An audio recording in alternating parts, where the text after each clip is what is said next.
I stared at my father across the Thanksgiving table as he slurred the words that would finally break me. I'm in trouble with some very serious people. The silence that followed felt like a noose tightening around my neck, especially when my mother's eyes locked onto mine with that familiar expectant look. My name is Amelia, and I'm the idiot who secretly bought my family a house. They don't know that, of course. They think some mysterious landlord lets them live there practically rent-free out of the goodness of their heart. Meanwhile, I live in what they lovingly call the shoebox with plumbing, my modest studio apartment that they'd just spent the better part of dinner mocking. It's like living in a closet, my sister Lindsay had giggled earlier, wine glass in hand. I don't know how you do it, Amelia. Don't you want, actual rooms? I'd smiled tightly and cut another piece of turkey. Some of us prefer living within our means. Within your means, my father Geoffrey had scoffed already 3 glasses deep. You make decent money in that marketing job. You could afford better than this shoebox, my mother Sandra had finished for him, patting his hand. We just worry about you, sweetheart. Living like this isn't healthy. The irony of their concern was almost funny. Almost. They had no idea that every month I paid the property tax on their 4-bedroom house, that last summer's roof repair came from my savings, that the mysterious landlord who never raised their rent was actually their eldest daughter, living in a studio apartment so they could maintain their comfortable lifestyle. But now, watching my father's hands shake as he admitted to his latest gambling disaster, I felt something inside me crack. How much? I asked flatly. 18,000, he mumbled, not meeting my eyes. My mother jumped in smoothly. We've been thinking about this as a family. Lindsay's still paying off her student loans. And your father and I are... She gestured vaguely. Well, you know our situation. And I don't have kids or a mortgage, right? I finished for her, the familiar script playing out. So naturally I should be the one to fix this. Your car, Lindsay suggested brightly, as if she'd just solved everyone's problems. That hybrid thing you drive must be worth at least 20 grand. You could sell it and take the bus to work. I looked around the table, at my father's guilty but expectant face, my mother's manipulative concern, my sister's casual entitlement, and suddenly saw the last 15 years with perfect clarity.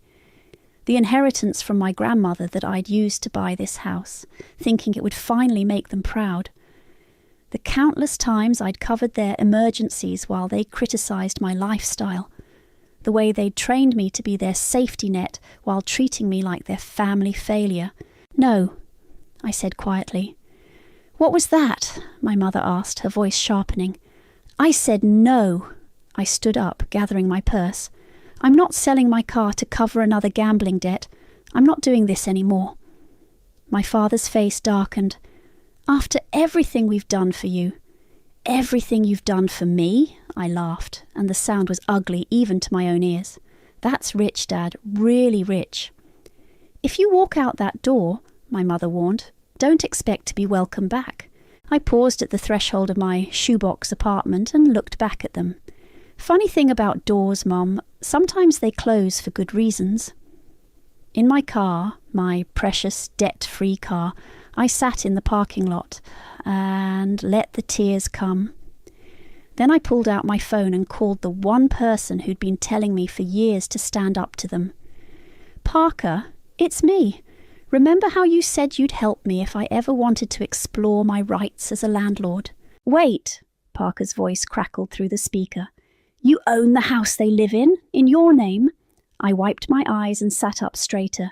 Yeah, and I think it's time they learned what real estate karma feels like. As I hung up, my phone buzzed with a text from Lindsay. Hope you're not serious about abandoning the family in our time of need. Dad's really upset. I turned off my phone and started the car. For the first time in 15 years, I felt something other than obligation when I thought about my family.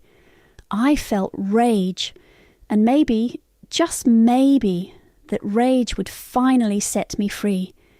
3 days after Thanksgiving, my mother and sister ambushed me at my favourite coffee shop. I spotted them through the window and considered running, but they'd already seen me. Besides, I was tired of running. "We need to talk about Dad's situation," Lindsay announced, sliding into the seat across from me without waiting for an invitation. My mother settled beside her, arranging her face into that concerned expression I knew too well. "There's nothing to talk about," I said, closing my laptop. "I'm not selling my car." "Don't be selfish, Amelia," my mother leaned forward. "These aren't nice people your father owes money to. They've already started calling the house. Then maybe he shouldn't have borrowed from them." Lindsay's eyes narrowed. "Easy for you to say. You don't have any real responsibilities. No kids, no mortgage. Stop saying that." I slammed my hand on the table, making several nearby customers jump. "Having children or a mortgage doesn't make your needs more important than mine. I work hard for what I have." "And we don't?" My mother's voice took on that wounded tone that used to guilt me into submission. "Your father and I have sacrificed everything for this family. The least you could do is help in a crisis." I laughed bitterly. "A crisis? This is Tuesday. Dad's always in crisis. Remember my college fund? The one he gambled away because we were having hard times? Funny how those hard times didn't stop you from taking that cruise the next summer." "That was different," my mother waved dismissively. "We needed that vacation. The stress was affecting your father's health." "The stress was—" I stopped myself, taking a deep breath. "You know what? I'm done. I'm not your ATM anymore." "Fine," Lindsay spat. "Be that way, but don't come crying to us when you're old and alone in that pathetic little apartment." Something snapped inside me. At least my pathetic little apartment is mine, unlike that house you live in. "What's that supposed to mean?" my mother asked sharply. I stood up, gathering my things. "It means I'm done pretending, done enabling, done watching you destroy yourselves and blame everyone else." "We're your family," my mother called after me as I walked away. "Family helps family." I spun around. Family doesn't mock family. Family doesn't guilt and manipulate and steal from family. And family definitely doesn't show up at someone's workplace to pressure them into selling their only reliable asset. The coffee shop had gone quiet. I didn't care. If you want to help Dad so badly, sell your own cars. Sell that boat he bought last summer when he was supposedly broke. Sell the house. I caught myself just in time. "Oh, wait, you can't sell the house because you don't own it." I left them sitting there, faces flushed with anger and embarrassment. My hands were shaking as I got into my car, my precious hybrid that they wanted to sacrifice to the gambling gods. Parker's law office was only 10 minutes away. I didn't call ahead, I just showed up, probably looking like a mess. "I need those landlord papers we talked about," I said when his secretary let me into his office. "All of them." Parker looked up from his desk, concern evident on his face. "Are you sure about this? Once you start the process—" "They showed up at my coffee shop today," I cut him off. "Tried to guilt me into selling my car for Dad's gambling debts. Again, 18,000, right?" He whistled low. "That's a lot of money to throw away." "It's not just about the money anymore." I sank into the chair across from him. "It's about the constant demands, the emotional manipulation, the way they treat me like their personal bailout fund while mocking everything I do." "And you're ready to tell them you own the house?" I nodded slowly. "More than ready. I'm tired of being their secret safety net. Let's see how they handle knowing the truth." Parker pulled out a thick folder. "I'll need you to sign these. And, Amelia?" He waited until I looked up. "This won't be pretty. They're going to fight back hard." "I know." I picked up the pen. "But for once, I'm going to fight back harder." As I signed the papers that would start the eviction process, my phone buzzed with a text from Lindsay. It was a photo of a car dealership with the caption, "Hope you're seriously thinking about doing the right thing." I showed it to Parker. "The right thing," I said quietly, "is exactly what I'm doing." He nodded and started making copies of the signed documents. Sometimes the right thing feels wrong at first, but that doesn't make it any less right. I watched the papers slide through the copier, each one bringing me closer to freedom. Or maybe just a different kind of cage. Either way, there was no turning back now. The house looked different in the moonlight. Standing in the street at midnight, I remembered the day I'd bought it. How proud I'd been, how certain this grand gesture would finally make them see me as worthy. I'd been 25, flush with inheritance money from my grandmother, and desperate for approval. You could get a much nicer place in the suburbs, the realtor had said. But I'd known my family would never leave their neighbourhood, their friends, their familiar haunts. So I'd settled for this older 4-bedroom colonial, thinking they'd at least appreciate the gesture. They hadn't, of course. "It's kind of small," my mother had said when the mysterious landlord offered it to them, "and that wallpaper is hideous." Now, 5 years later, I used my key to let myself in. The house was silent. They were all at my aunt's place for the weekend. I needed to document the property's condition before serving the eviction notice. The moment I stepped inside, the smell hit me, cigarettes and mould. My father had promised to quit smoking indoors. Another lie. I turned on my phone's flashlight and started in the living room. The hardwood floors I'd had refinished were scratched and stained. Cigarette burns dotted the windowsills. In the kitchen, cabinet doors hung loose on their hinges, and the granite countertop had a long crack running through it. "Jesus," I whispered, taking photos. "What have they done to this place?" My phone buzzed. A text from Parker.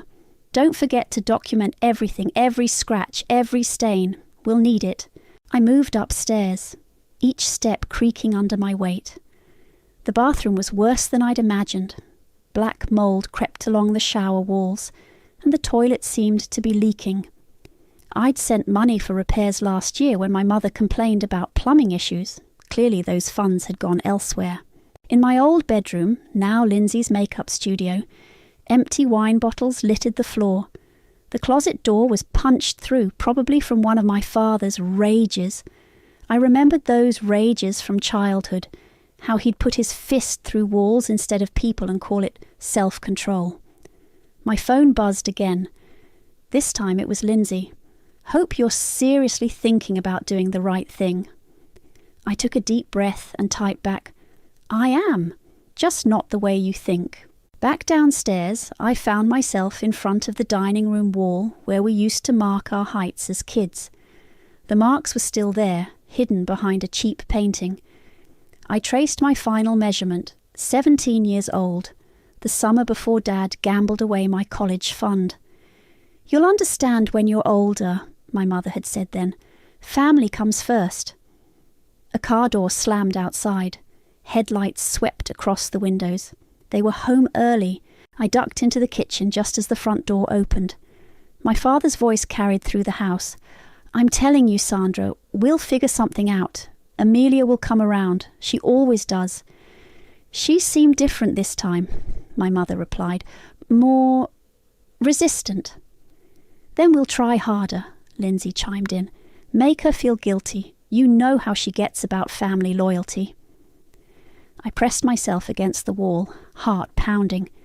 They moved into the living room, unaware of my presence. "Maybe we could sell some of her grandmother's jewellery," my mother suggested. "The pieces she left in her old room." My blood ran cold. Those pieces weren't left behind. They'd been stolen from my apartment during a wellness check last year when I hadn't answered my phone for 2 days. "Good idea," my father said. "She probably won't even notice they're gone, too busy working herself to death in that shoebox." I'd heard enough. Carefully, silently, I slipped out the back door. In my car, parked around the corner, I reviewed the photos I'd taken. Each one felt like another nail in the coffin of my family relationships. Parker answered on the first ring. "How bad is it?" "Worse than we thought. They're home now, planning to sell my grandmother's jewellery to cover the debt. Jewellery they stole from me." "That's theft," he said firmly. "We can add it to the complaint. They were just talking about how to manipulate me, using family loyalty against me. again. Are you having second thoughts? I looked at the house, my house, with its sagging gutters and cigarette-stained curtains. No more second thoughts, no more chances. Send the eviction notice. It goes out tomorrow morning, Parker said. Are you ready for their reaction? No, I admitted, but I'm even less ready for another decade of this. As if on cue, my phone lit up with another text from Lindsay. This time it was a photo of a car dealership's website with a trade-in value calculator prominently displayed. I turned off my phone, started my car, and drove away from the house I'd bought with such hope 5 years ago. Tomorrow, everything would change. Tomorrow, they'd learn what it meant to take advantage of the wrong person for too long. Tomorrow, they'd learn about karma. The first call came at 8:47 a.m.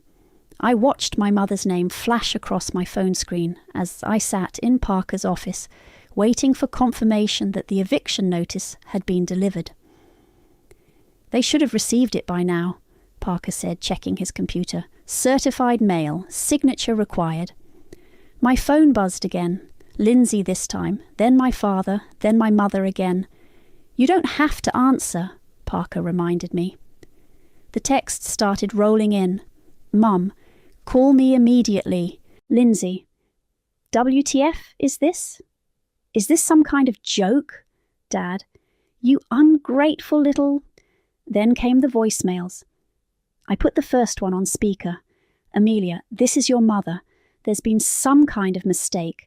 We just received legal papers saying you're our landlord, that you own the house. Call me back right now. The second voicemail was less composed. How dare you? My father's voice boomed. How dare you go behind our backs like this? After everything we've done for you, you think you can just throw your own family out on the street.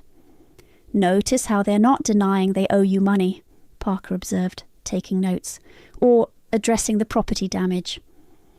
My phone lit up with a FaceTime request from Lindsay. Against my better judgment, I accepted. Are you out of your mind? Her face filled the screen, mascara already running. You've owned the house this whole time, while we've been worried sick about you living in that dump? That dump is what allowed me to pay for your roof repairs, I replied calmly, and your property taxes, and your utilities. We're your family, she shrieked. You don't evict family. Family doesn't steal jewellery, I shot back, or mock where I live while living rent-free in my house. That's different. We thought... You thought what? That some mysterious benefactor was just letting you live there out of kindness, that the repairs magically paid for themselves. Your sister's right, my mother's voice cut in as she grabbed the phone from Lindsay. This isn't how family treats family. What will people think? They'll think you raised a daughter smart enough to know when she's being used. My mother's face hardened. If you do this, there's no coming back. You'll never be welcome in this family again. Funny, I said, feeling strangely calm. That's exactly what you said at Thanksgiving and last Christmas. And every time I've said no to you for the past decade. You have until 5 o'clock to withdraw this notice, my father bellowed from somewhere off screen. Or I swear to God, I ended the call. Well, Parker said after a moment, that went about as expected. My phone kept buzzing with messages. I read them aloud. You'll regret this. Hope you can live with yourself. Nobody will ever love you after this. Wow, they're really hitting all the greatest hits. We should document these threats, Parker said, reaching for his legal pad, in case... A loud bang interrupted him. Through his office window, I saw my father in the parking lot, getting out of his car. Stay here, Parker said, standing up. I'll handle this. But I was already moving toward the door. 5 years of secrets, a lifetime of manipulation. I was done hiding. My father's face was purple with rage as he stormed toward the building. You think you can hide behind lawyers? Your own father. Sir, Parker called out, this is private property. I'll have to ask you to leave. Stay out of this, my father roared. This is between me and my ungrateful daughter. No, I said, my voice steady despite my shaking hands. This is between a landlord and her tenants who haven't paid rent in 5 years, who've destroyed property, who've stolen personal items. We gave you life, and I gave you a house. I gave you everything I had, over and over, and it was never enough. Security was approaching now. My father jabbed a finger at me. You think karma won't find you. You think you can do this to your own blood. Karma, I laughed. Karma is exactly what's happening right now. As security escorted him away, he screamed through the parking lot. You'll end up alone. You hear me? Alone. Back in Parker's office, I collapsed into a chair. My phone showed 37 missed calls and over 50 texts. We should file for a restraining order, Parker said quietly. I nodded, numb. Do it. Do whatever we need to do. Are you okay? I looked at my phone as another message from Lindsay popped up. Hope you're happy destroying this family. No, I said honestly, but I will be. Outside, I could still hear my father's car peeling out of the parking lot. The sound felt like punctuation on the end of a very long sentence. One I'd been reading my whole life without understanding until now. The letter arrived 3 days after the eviction notice, hand-delivered to my apartment's mailbox. The return address was from Valentina, my family's next-door neighbour for the past 20 years. I'd always liked her, even though my mother called her nosy. Dear Amelia, the letter began, I've held this secret for 5 years, watching you sacrifice everything for people who never deserved it. I was there the day you signed the papers for the house. I saw your smile, your hope, and I've seen everything since. My hands trembled as I read on. I have security cameras. They've captured years of incidents. Your father's rages, your mother's verbal abuse when you visit, your sister's endless parties that keep the neighbourhood awake. I've saved it all, thinking someday you might need proof. I called Parker immediately. An hour later, I sat in Valentina's immaculate living room, watching video clips on her tablet. The footage was clear, damning. There was my father punching the garage door after I'd refused to co-sign a loan last year. My mother standing in the driveway, screaming at me for missing a family dinner because of work. Lindsay sneaking my grandmother's jewellery box out of my apartment during that wellness check. I should have shown you sooner, Valentina said, pouring tea. But it wasn't my place. Why now? I asked. She set down her cup. Because yesterday I heard your father planning something. He was on the phone talking about teaching you a lesson, about making you understand the consequences of your actions. My stomach churned. Did he say what kind of consequences? No, but I've seen that look before. When he gambled away your college fund. The memory hit me like a slap. I'd been 17, heading to my dream school with a partial scholarship. Then suddenly the money was gone. Hard times, my mother had said, patting my hand. We'll figure something out. 2 months later, they'd gone on a cruise. To heal from the stress, they'd said. I had to get student loans, I said quietly. Work 2 jobs through college. They never apologised, never even admitted what happened. I remember, Valentina nodded. Just like I remember when you bought this house. You were so proud, thinking it would finally make them respect you. Instead, they complained about the wallpaper, while you lived in that tiny apartment, paying their bills. She touched my hand. You've always been the adult here, Amelia. It's time they dealt with reality. My phone buzzed. Another text from Lindsay. Mom's crying herself sick. Hope you're happy. I showed it to Valentina. Manipulation, she said firmly. Watch this. She pulled up footage from just an hour ago. My mother in her front yard, laughing with neighbours. No tears in sight. They're planning something, Valentina warned. Your father's been making calls all morning. Your mother's been visiting neighbours, telling them you're mentally unstable. Classic, I muttered. When guilt doesn't work, they try to discredit me. I have something else you should see. She pulled up a final video. It showed my father and mother in their driveway late last night, arguing. We'll sue her, my father was saying. Claim elder abuse. She manipulated us, took advantage. No judge will side with a daughter who throws her parents out. My mother nodded. And once we win, we'll sell the house ourselves. That'll teach her about family loyalty. I felt sick. They're going to sue me. They can try, Valentina said, ejecting a USB drive from her tablet. But with this evidence, they won't get far. She handed me the drive. 5 years of proof. Every incident, every threat, every lie. Use it. My phone rang. Parker. Your family just filed a legal complaint, he said without preamble. They're claiming elder abuse and fraud. They want the house. I looked at the USB drive in my hand. Perfect timing. I have something you need to see. After I hung up, Valentina squeezed my shoulder. You're doing the right thing. Sometimes the hardest choices are the most necessary ones. Through her window I could see my mother in their driveway, probably planning her next move. She looked up, caught my eye, and gave me that familiar disappointed headshake. For the first time, it didn't make me feel guilty. It made me angry. Thank you, I told Valentina, for seeing what I couldn't, for keeping these records. Sometimes, she said, walking me to the door, we need someone else to validate what we already know in our hearts. As I left clutching the USB drive, my phone lit up with a final text from my father. You've started a war you can't win. I smiled grimly. He had no idea what kind of ammunition I was holding. For once, I wasn't walking into battle unarmed. For once, I had proof. And proof, unlike family loyalty, doesn't lie. The courthouse hallway felt colder than it should have in June.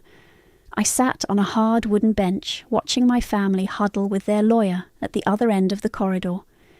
They'd dressed for sympathy. My father in an ill-fitting suit that made him look older, my mother in conservative pastels, Lindsay in a demure dress I'd never seen before. Ready? Parker asked, appearing with his laptop and a stack of files. They're going to lie, I said. They're really good at it. That's why we have evidence. He patted the files. Truth doesn't need rehearsal. The judge was a stern-faced woman in her 60s who didn't smile when we entered. My family's lawyer went first, painting a tragic picture of manipulative daughter taking advantage of trusting parents. Miss Amelia, their lawyer said, purchased this house secretly, Your Honour, then used it to control her vulnerable family members. I watched my mother dab at dry eyes with a tissue. And now, he continued, she's attempting to render her own parents homeless out of spite. Parker stood. Your Honour, we have documentation proving my client has paid every expense for this property for 5 years, while the defendants lived there virtually free. He started playing Valentina's videos. My father's face turned purple as his recorded voice filled the courtroom.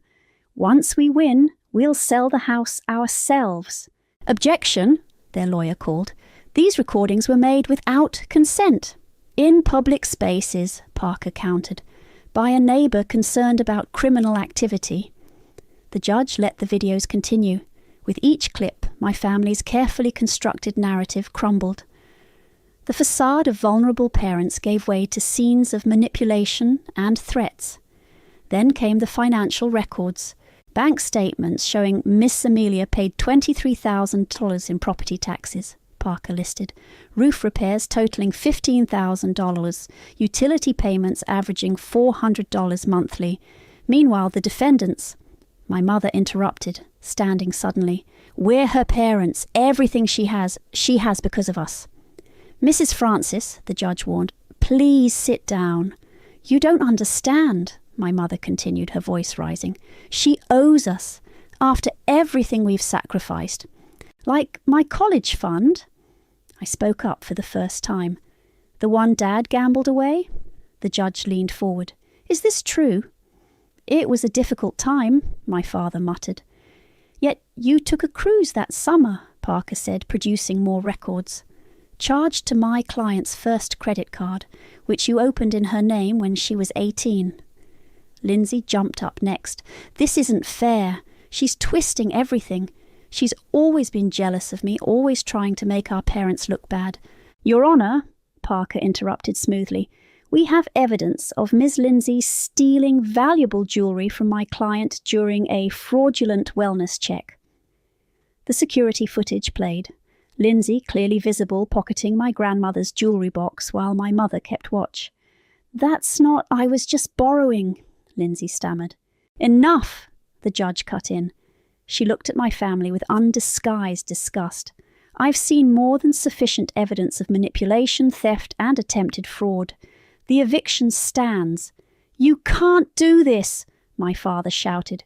She's our daughter.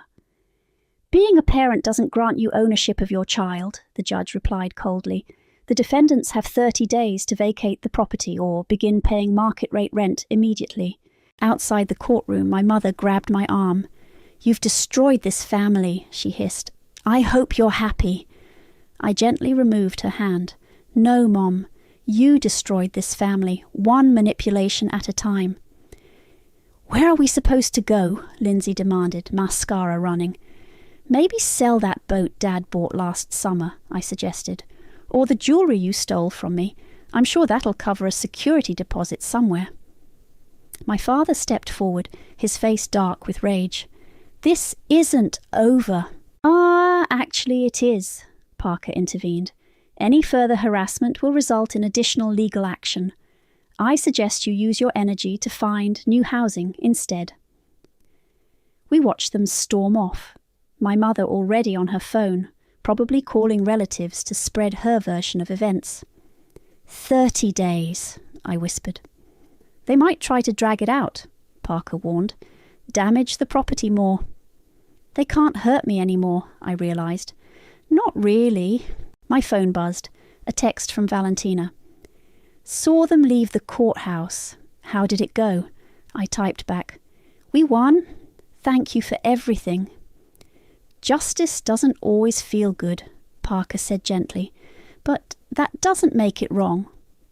I looked at the courthouse steps where my family had stood moments ago, already planning their next move, their next manipulation, their next attempt to make me the villain in their story. But for the first time in my life, their story didn't matter. I had my own story now, backed by evidence, validated by law, and in 30 days, I'd have my house back too. Sometimes winning feels like losing, but maybe that's how you know you're finally breaking free. Moving day arrived with the subtlety of a hurricane. I stood in the driveway watching the movers load what remained of my family's belongings into their trucks. They'd waited until the last possible hour of the last possible day, hoping I'd break. I hadn't. This is everything you're taking, one of the movers asked my father, gesturing at the pile of furniture on the lawn. The rest stays, he growled, glaring at me. It belongs to the house. Actually, I said quietly, the furniture was purchased with my money too, but keep what you want.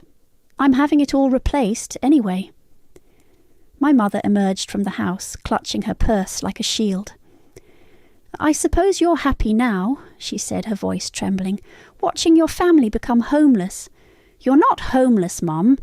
Aunt Susan offered you her guest house months ago. That's not the point. Then what is the point? I asked, genuinely curious. That I should keep supporting your lifestyle while you mock mine? Keep paying your bills while you steal from me? Lindsay stormed out next, mascara already running. I can't believe you're really going through with this. What kind of person throws their own family out? The kind who's finally tired of being used. Used? My father stepped forward. We gave you everything. No, I corrected him. Grandmother gave me everything, and I used it to buy this house thinking it would make you proud. Instead, you treated it like you've treated me my whole life. Something to use up and throw away. The locksmith arrived then, right on schedule. He nodded to me and headed for the front door. What's he doing? My mother demanded. Changing the locks. Standard procedure for an eviction. You can't. I can. I am. It's done. My father moved toward me, fists clenched. You little... Dad? I cut him off, holding up my phone. Valentina's cameras are still running. Think carefully about your next move. He stopped, face purple with rage. Behind him, the movers continued loading boxes, pretending not to notice the family drama unfolding. "Where did we go wrong with you?" my mother whispered. "How did you become so cold?" "I learned from the best," I replied. "Remember when Dad gambled away my college fund? You told me to understand, to forgive, to put family first. Well, I'm finally putting family first, just not the way you taught me." The locksmith emerged. "All done, Mum. Here are your new keys." I took them, feeling their weight in my palm. 5 years of secrets, of silent sacrifice, of hoping they'd somehow change, all ending with these small pieces of metal. "This is your last chance," Lindsay said, trying for threatening, but landing on desperate.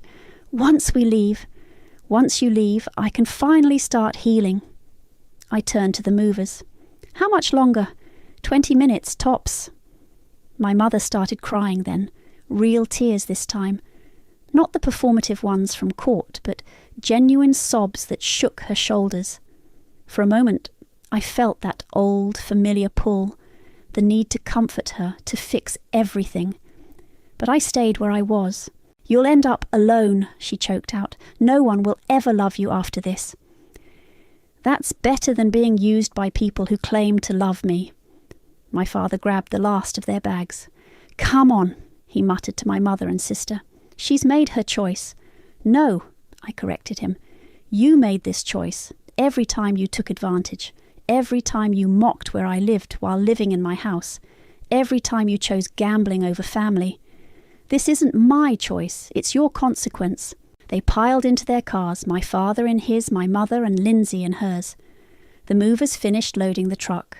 The house stood empty behind me, waiting. Lindsay rolled down her window. "I hope you can live with yourself." "I finally can," I replied. "That's the whole point." I watched them drive away, my mother's car first, then my father's, then the moving truck. The street felt eerily quiet in their wake. I turned to face the house, my house, and felt something rise in my chest. Not quite happiness, not quite sadness, something in between. My phone buzzed. A text from Parker. "All done?" "Yes," I typed back. "They're gone." "How do you feel?" I looked at the empty driveway where my family's cars had sat for 5 years, at the lawn they'd never mowed, at the gutters they'd let clog, at all the small signs of neglect that mirrored how they'd treated my love for them. I feel...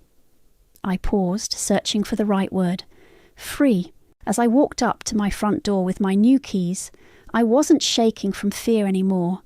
I was shaking from adrenaline, from possibility, from the sudden, startling realization that sometimes the hardest goodbyes are the ones that save us. The sound of a drill echoed through the empty house as I installed new curtain rods in the living room. Sunlight streamed through the windows, highlighting patches of fresh paint and new hardwood flooring.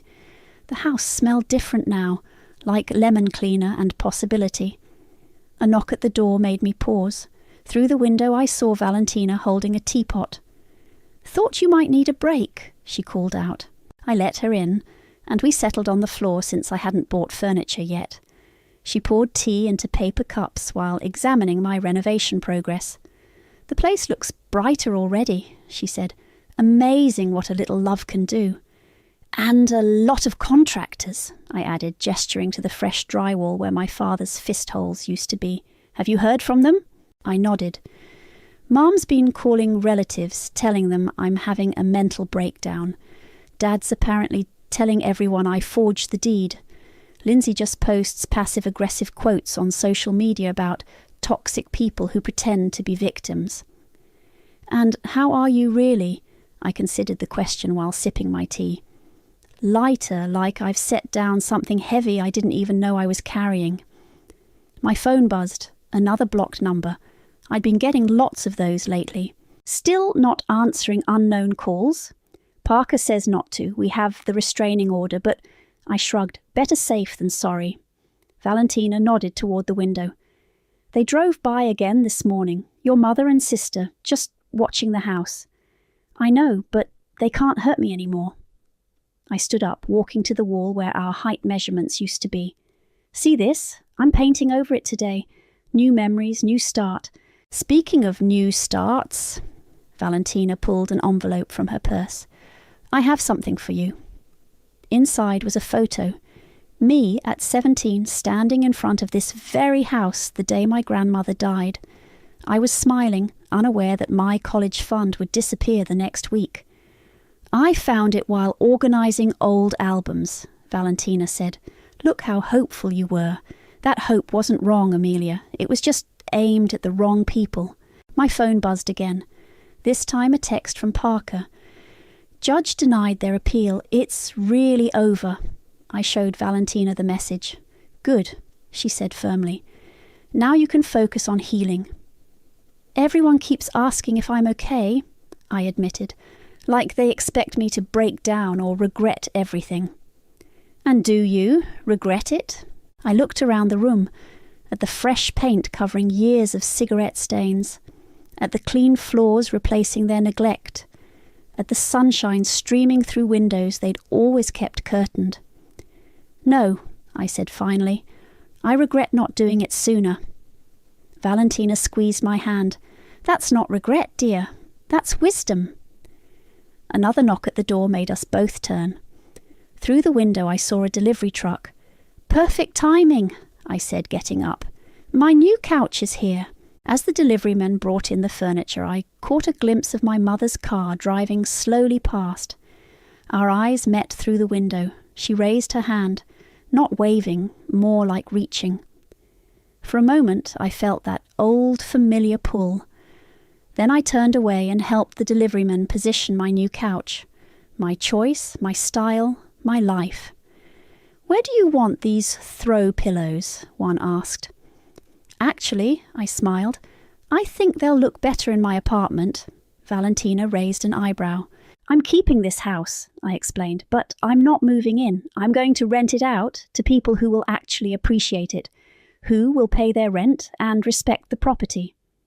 And your apartment? Turns out I like my shoebox with plumbing. It's mine. Every square foot of it is something I chose for myself. The deliveryman left and Valentina helped me arrange the pillows on the couch. Through the window I could see my mother's car was gone. You know what the strangest part is? I said, stepping back to admire our work. Everyone talks about karma like it's this big, dramatic thing, but sometimes it's just this. Just quietly choosing yourself, setting boundaries, walking away. That's the best kind of karma, Valentina replied, the kind you create for yourself. My phone buzzed one last time. Lindsay, I hope you're happy in your empty house. I looked around at the fresh paint, the new furniture, the sunlight streaming in, at all the space that was finally truly mine, not empty, just clean, ready for whatever came next. I am, I whispered, and deleted her number. Outside, the afternoon sun painted the walls gold. The drill lay forgotten by the window, the curtain rod half installed. But that was okay. I had time now. Time to build something new. Something that wasn't weighted down by guilt or obligation or misplaced loyalty. Something that was finally and completely mine.